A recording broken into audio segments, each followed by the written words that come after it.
अस्सलामुअलैकुम। Anchors view में खुशामदीद। मैं हूं अली बखान और मैं हूं मुताहिर जलीस खान। नाज़रीन, एंकर्स व्यू आज न्यूज़ की एक नई काविश, एक नया प्रोग्राम जिसमें हालात हाज़रा के ऊपर गुफ्तगू की जाएगी और तमाम चीज़ों के फैक्ट्स जानने की कोशिश की जाएगी। आज का हमारा मौजू है रानीपुर, जहाँ पर 10 साल घरेलू मुलाजमा फातिमा पर तशद्दुद हुआ और एक कत्ल केस अदालत ने मरकजी मुलजिम असद शाह को 4 रोज़ा जिस्मानी रिमांड पर पुलिस के हवाले कर दिया है।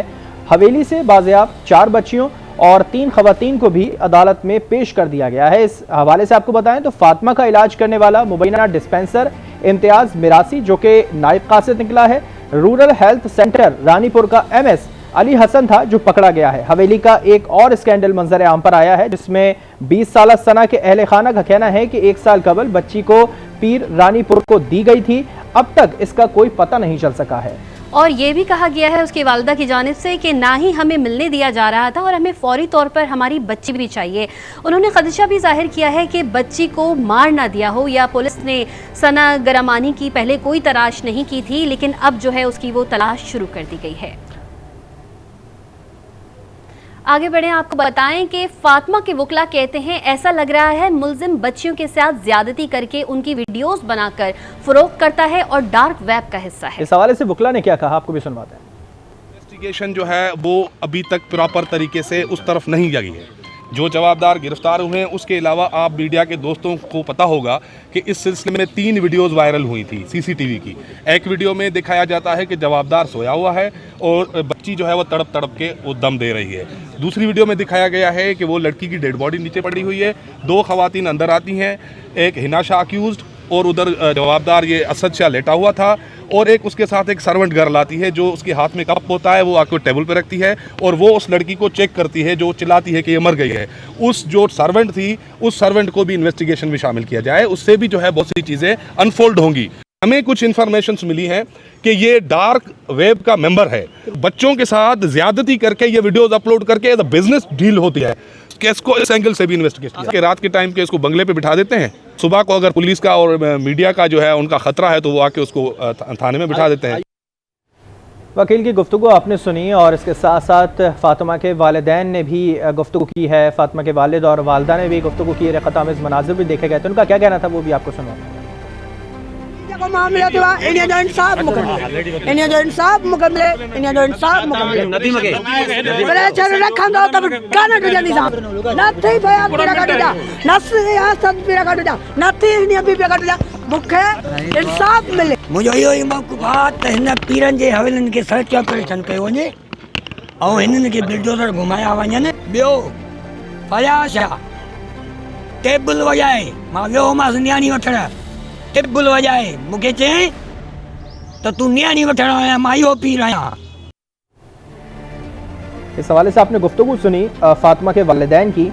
माँ और बाप दोनों यही बात कर रहे हैं कि जो सूरत हाल थी वो साफ नज़र आ रही थी वीडियो में। इस पर कोई अब अभाम पैदा नहीं हो सकता कि क्या हुआ था या क्या हो रहा था, वो तमाम चीज़ें वीडियो के अंदर वाज़ेह तौर पे थीं। और वालिद ने कहा है कि हवेली का फौरी तौर पर सर्च ऑपरेशन किया जाए। सर्च ऑपरेशन का उन्होंने मुतालबा किया है और हवेली के तमाम जो चप्पा चप्पा है उसकी तलाशी का भी उन्होंने कह दिया है। इसके साथ साथ वकील ने भी गुफ्तगू की और उन्होंने पीर के ऊपर ये इल्ज़ाम लगाया है कि उसका जो राब्ता है वो डार्क वेब से है, वो डार्क वेब का रुकन है, और ये भी इल्ज़ाम लगाया है कि वो वीडियोस बनाता था, वीडियोस बना के डार्क वेब पे अपलोड की जाती थी। ये तमाम चीज़ें, ये तमाम इल्ज़ामात क्यों उठते थे, किस लिए उठते थे, इसकी क्या वजूहत थी, ये भी सवालात अब उठते हुए दिखाई दे रहे हैं। साथ साथ जो पूरा वाक़या था, इस वाक़े पे भी रोशनी डाली गई, क्या हुआ था फातिमा के साथ, मुलाजमा फातिमा के साथ तशद्दुद हुआ, कत्ल हुआ, पोस्टमार्टम रिपोर्ट भी हुई सामने आई, जिसमें ये बात जाहिर की गई कि तशद्दुद किया गया था, बच्ची के साथ ज़्यादती के भी शवाहिद मिले थे, नमूने DNA सैंपल्स भी मैच हो गए थे। ये तमाम चीज़ें हैं जिसके ऊपर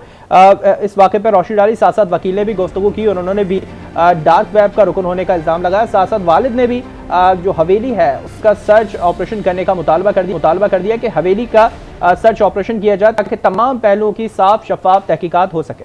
बिल्कुल मुताहिर, और हमें ज्वाइन किया है हमारे नुमाइंदे वसीम सोमरो ने। वसीम, आपसे जानना ये चाहेंगे, अभी भी आपने फातिमा के वकील की भी वीडियो हमने अभी दिखाई अपने नाजरीन को, जानना ये चाहेंगे कि मुलजिम असद शाह को 4 रोज़ा जिस्मानी रिमांड पर पुलिस के हवाले कर दिया गया है, लेकिन जितनी भी वीडियोज़ और जो भी हमने देखा है कि उनको एक VIP प्रोटोकॉल जो है वो फराहम किया जा रहा है। क्या वजह है कि ऐसे केस में जिस मुलजिम को गिरफ्तार किया गया है उसको भी इतना VIP प्रोटोकॉल देना, किसका हाथ है? जी देखें, सबसे बड़ी बात यह है कि पीर ऑफ ये रानीपुर हैं और ये इसमें पुलिस को अप्रिशिएट वैसे हो करना नहीं चाहिए, मगर इस वजह से कह रहे हैं कि कोई भी बासर वडेरा होता है, पीर होता है, जागीरदार होता है, तो पुलिस उसमें हाथ डालने से पहले तौर पर गुरेज करती है। ये पहली दफा हुआ है कि डीआईजी सक्कर जावेद जिस्कानी, एसएसपी खैरपुर मीरोल खान खोसो ने इस वाक़े को जैसे सोशल मीडिया पर हाईलाइट हुआ तो फौरी तौर पर एक्शन लिया गया। डीआईजी ने सख्ती से अहकाम दिए एसएसपी खैरपुर को, आप जाएं, बच्ची को वेरीफाई करें अगर ये मामला हुआ है। जैसे ये मामला क्लियर हो गया फातिमा पड़ो वाला के उसके साथ उसकी लाश ऐसे ही उसके गांव कैसे चली गई, फौरी तौर पर इब्तदाई तौर पर एसएसपी वहाँ उनके गांव डिस्ट्रिक्ट नौशहर अलीवान पहुंचे, वहाँ उनके लवाकिन से मिले, उसके बाद उनकी वहाँ की मुदरियत में मुकदमा दर्ज हुआ। फौरी तौर पर जो असद शाह हवेली के मालिक हैं, पीर ऑफ रानीपुर हैं, उसको गिरफ्तार कर लिया गया। दूसरे दिन पर यह हुआ, उसको फौरी तौर पर जुडिशल मजिस्ट्रेट के सामने पेश कर दिया गया। 4 रोजा उसका जिस्मानी रिमांड दिया गया। फिर इसका इस तरह क्या हुआ कि उसकी जो बीवी है, हाँ पुलिस ने ये जरूर किया है कि वो एक सैयद खानदान से उसकी जो बीवी, जो बच्चों पर वो जो उनके पास जो शाम के तौर पर, हमारे यहाँ एक सिंध में एक मशहूर रवायत है कि जो लड़कियां होती हैं वो शाम के तौर पर वहाँ रखी जाती हैं, लोग अपने आप वहाँ पर शाम के तौर पर दी जाती हैं। फौरी तौर पर वो फरार होने में कामयाब हो गई। पुलिस ने यहाँ पर ये उसको थोड़ी लियंसी दी कि वो जाए क्योंकि ये सैयद है। बाकी उसके बाद ये हुआ कि फौरी तौर पर डीआईजी ने कहा देखें ये किसमें कौन कौन मुलविस था। उसमें देखें गफलत आज सुबह सामने आ गई, एक डिस्पेंसर भी नहीं था, नायब कासिद था वो बच्ची के लिए। यहाँ रोकूंगा, मैं इस पॉइंट के ऊपर आपसे अलग से सवाल करूंगा। यहाँ ये सवाल बनता है, अभी हमने गुफ्तगू सुनाई उस बच्ची के वालिद की, उन्होंने ये मुतालबा किया है कि हवेली का सर्च ऑपरेशन होना चाहिए, चप्पे का ऑपरेशन होना चाहिए ताकि जो हकाइक वो सामने आ सके। इस मुतालबे पर कोई गुफ्तशुनीद हुई है? देखें, कल गुज़िश्ता रात डीआईजी सक्कर और एसएसपी खैरपुर की क़यादत में खैरपुर लेडीज पुलिस एहलकारों ने हवेली का सर्च किया। 4 बच्चियां वहां से कमसन बाजियाब कराई। 3 औरतें थी जिन्हें आज मुलजिम के साथ सोबोडेरो जुडिशल मजिस्ट्रेट के सामने पेश किया गया। अदालत ने फौरी तौर पर जो है बच्चियों और औरतों को आजाद करने का हुक्म दिया। मुलजिम जो असद शाह है उसको 5 रोजा जिस्मानी रिमांड पर हिंगोजा पुलिस के हवाले किया। जितने लोग हवेली से बाजियाब हुए, वसीम, क्या उनके बयान कलमबंद हुए हैं? उन्होंने कुछ बताया? जी देखें, उनका यही कहना था, औरतें जो बाजियाब हुई उनका यही कहना था कि 1 साल से 2 साल से हम यहाँ इसकी यहाँ काम करते थे। ये हिनाशा जो इसकी बीवी है वो हमारे ऊपर तशद्दुद करती थी। ऐसा ही हुआ। आज देखें, बाकी मुलजिम की बात है तो बिल्कुल मुलजिम को पुलिस सहूलियात फराम कर रही है क्योंकि तो वो 2 साल से ये सिलसिला चल रहा था, माँ बाप भी देख रहे थे, लेकिन कभी किसी ने आवाज नहीं उठाई। आपको कुछ ऐसा मालूम हुआ है कि कभी पहले किसी ने इस बात को रिपोर्ट की हो? देखे, ऐसा पहले कभी हमारे यहाँ वाकया पेश नहीं। देखे, तहसील पीरजोगोट की बात की जाए, एक मोनिका लड़की थी, उसके साथ भी जिनसी ज्यादती की गई। असल मुलजमान आज तक बाहर है, दूसरे जेल में सलाखों के पीछे हैं। तो इस तरह कभी ऐसा वाकया नहीं हुआ, ये पहली दफा हुआ है। क्योंकि जब ये जो लोग गरीब लोग अपनी बेटियां इनके पास छोड़कर जाते हैं तो इनको बोलने का हक नहीं होता। हमारे साथ मौजूद रहेगा, इस पे आपसे मजीद भी तफसीलात लेने की कोशिश करेंगे। अभी कुछ लीगल पहलुओं के ऊपर बात कर लें। इसके लिए हमारे साथ मौजूद हैं उमर इम्तियाज़ मेमन जो कि वकील हैं, उनसे मजीद इस तमाम कानूनी पहलुओं पर गुफ्तगू करेंगे। बहुत शुक्रिया आपके वक्त का। जो सूरत हाल हम देख रहे हैं इस वक्त, अब देख रहे हैं पीर ऑफ रानीपुर होने का क्या ये मकसद है कि किसी को भी इस तरह के तशद्दुद करने के, जुल्म करने के सर्टिफिकेट दे दिए जाते हैं? इनके खिलाफ क्या कानूनी कार्रवाई बनती है? इसके साथ साथ आज उनके वकील ने गुफ्तगू किया और उन्होंने कहा कि इनके ताने बाने डार्क वेब से मिलते हैं। ये तमाम चीजें कानूनी पहलू को किस तरह से देखेंगे आप? हमारा मौक़िफ़ तो यही था आज कोर्ट में कि ये डार्क वेब का मेंबर है। हमें खदशा है कि ये डार्क वेब जो है वो इंटरनेशनल एक वेबसाइट है जिसमें मुख्तलिफ किस्म के बच्चियों के जो हैं वो रेप केसेस और ये डाले जाते हैं और उनसे ये पैसे कमाते हैं। और दूसरी बात यह है कि इन्वेस्टिगेशन में जो है वो मुकम्मल इन्वेस्टिगेशन करके पुलिस नहीं लाई थी। जो दूसरे मुलजमान थे, डॉक्टर था या एसएचओ था, उनको गिरफ्तार नहीं किया गया है अभी तक, ना उनका रिमांड लिया गया है। अच्छा, और दूसरी बात यह है कि अपना कल जो पोस्टमार्टम हुआ है वहाँ पे बच्ची का, फातिमा फरडो का, तो उसके भी मेडिकल एग्जामिनेशन की जो है वो फाइनल रिपोर्ट नहीं पहुंची है लेबोरेटरी से। तो ये सारे जो मामला थे वो अंडर इन्वेस्टिगेशन है और उसके बिना पे जो है वो रिमांड जो है जवाबदार को पीसी रिमांड पे दिया जाए। जो हमारी केस थी दरख्वास्त वो कोर्ट ने कबूल कर ली है। अच्छा इम्तियाज साहब, ये बताएगा कि असद शाह डार्क वेब से मुंसलिक है, ये एक संगीन नौयत का जो है वो इल्ज़ाम है, तो इसका कोई सबूत है? सर सबूत तो अभी वो पुलिस इन्वेस्टिगेशन कर रही है और आईओ जो है वो उन्होंने कहा था कि हमने ऐसी कोई जो है डिवाइस वहाँ से कलेक्ट कर ली है और लेबॉर्ट्री ओपिनियन के लिए भेज दी है। तो इस वजह से अभी तो पेंडिंग मामला है, इन्वेस्टिगेशन है, वो आईओ ही बता सकता है कि कौन सी वेबसाइट की उसने वहाँ से डिवाइस कलेक्ट की है उसके रूम से सच्चा के। तो ये फर्दर जो है मामला जो है वो आईओ ही डिक्लेयर करेगा। ठीक है इम्तियाज साहब, ये सूरत हाल हमने इसमें कुछ कोताहियाँ भी हमने पुलिस की भी देखी हैं। इतलात ये भी थी कि जो मुल्ज़िम है उसको रात को बंगले में ठहराया जाता है और सुबह आवाम के डर से उन्हें वापस थाने मुंतकिल कर दिया जाता है। बड़ा वीआईपी प्रोटोकॉल और तमाम सहूलियात वहाँ पे दी जा रही हैं। क्या हर मुल्ज़िम को ऐसी सहूलत मिलती है? सर हर मुजरिम को तो ऐसी सहूलत नहीं मिलती। ये तो एक हीनियस ऑफेंस इसने किया है, लेकिन ये हमारे इल्म में बात नहीं है कि इसको बंगले पे ठहराया जाता है या कुछ किया जाता है। हम तो सिर्फ लीगल एडवाइस जो हमारी होती है और कोर्ट प्रोसीडिंग होती है उसी पे ही हम जाते हैं, और पर्सनल अगर इंफॉर्मेशन होती है तो वो हम जज के सामने हर डेट पे शेयर करते हैं। लेकिन ऐसी मेरे इल्म में कोई बात नहीं है अभी तक। और दूसरी बात जहाँ तक है असद की, तो ये मुख्तलिफ किस्म के बयानात जो कलमबंद किए जा रहे हैं, जैसे कि उन्होंने पोस्टमार्टम के बाद जो है दूसरे पूरे हवेली के मुल्ज़मान की, और ये वो उसका तो तय हो चुका है कि रेप हुआ है फातिमा फरडो के साथ। अब डीएनए उनकी ली जा रही है, तो डीएनए किसके साथ मैच कर रहे हैं, ये थोड़ा सा हमें खदशा है, ये अलमिया है। ये आज डिस्कस भी हुई थी कोर्ट में बात कि डीएनए किस अपना वो जो नौकर हैं उनके साथ मैच की जाती है या इस असद शाह के साथ मैच की जाती है। अच्छा इम्तियाज साहब, इसमें ये जानना चाहेंगे कि जब इल्ज़ाम अगर साबित हो जाता है तो इसकी सज़ा क्या बनती है इस केस के ऊपर? इसके साथ साथ जो सहूलतकार होते हैं उनकी क्या सज़ा बनती है? क्या कानून के अंदर इसमें प्रोसीजर है? तो जो खून करता है और जो खून छुपाता है सज़ा वही है अपना फांसी।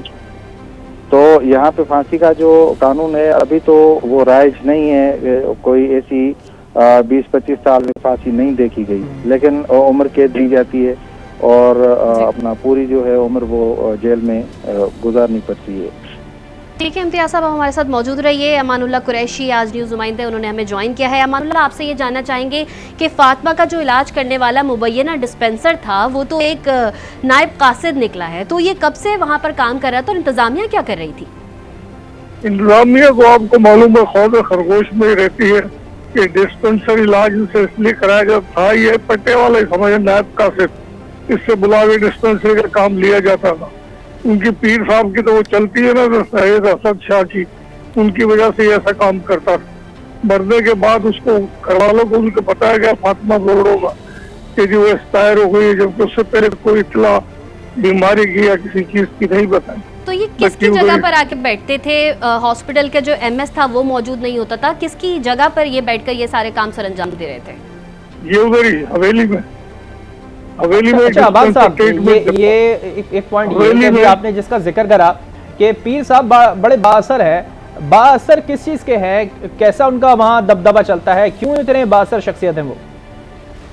उनके मुरीद हैं, कुछ उनके रिश्तेदार हैं, उनके जैसे साला चेयरमैन है, वहाँ इसकी शादी हुई भी है, सर रसूख तो है, चेयरमैन का अपना सर रसूख है, इनका पीर मुरीद का अपना सर रसूख है, उसकी वजह से एमएस को भी तो अरेस्ट किया गया है एम्बुलेंस से। अच्छा अबन, ये भी बताइएगा, जब हवेली पे छापा मारा गया, पूरी टीम वहाँ पर गई, लेडी पुलिस एहलकारों के साथ पूरी टीम वहाँ पे गई, वहाँ से खवातीन भी, कुछ बच्चियों को भी वहाँ से बाजियाब करवाया गया, कब से मौजूद थे ये लोग वहाँ पर? इन्हें वहाँ पर कैद किया गया था, ये वहाँ पर काम कर रहे थे, क्या कर रहे थे जब पुलिस ने वहाँ छापा मारा? तो ये घर पे काम ही करती थी, 4 बच्चियां मजीद बाजियाब कराई है, जिसमें एक खातून भी है। वो ये करते से नहीं है, जो हवेली में जाती है उसकी वापसी होती नहीं है, ये पीर को वहाँ छोड़ देते हैं बच्ची। अब जैसे फातिमा फरडो 4000 तक पे थी और मुलाकात हमें जगह थी, सब चीज हवेली पे ही होती। जी ठीक है अमान, ये तो अब सूरत हाल हो गई कि वहाँ से बाजियाब करवा लिया गया। इस वक्त अब क्या मौजूद सूरत हाल है, हवेली पे क्या काम हो रहा है, क्या कौन लोग हैं अभी वहाँ पे, और पुलिस क्या इस पे एक्शन ले रही है इस पे मजीद? जी अमान। आगे किस किस से मैच होते हैं, जिसे असद शाह का भी लिया गया है और हवेली पे मौजूद जो मुलाजिम है उनके भी डीएनए टेस्ट किए जा रहे हैं। ठीक है, अब तक कितने लोगों के डीएनए टेस्ट मुकम्मल हो चुके हैं और सैंपल्स की जो रिपोर्ट है वो कब तक सामने आ जाएगी, कुछ पता चल सका? वो भेज दी गई है, 1-2 रोज में आ जाएगी। 4-5 अफराद के डीएनए टेस्ट लिए गए मुलाजमीन के। ठीक है, बहुत शुक्रिया अमानुल्लाह तफसीलात से आप। इसके साथ साथ वसीम सोमरो हमारे नुमाइंदे हमारे साथ मौजूद थे, उन्होंने भी इस पर अपडेट किया। आपका भी बहुत शुक्रिया। इम्तियाज़ मेमन वकील हैं, उन्होंने भी इस पर अपना पॉइंट ऑफ व्यू दिया, कानूनी पहलुओं से आगाह किया।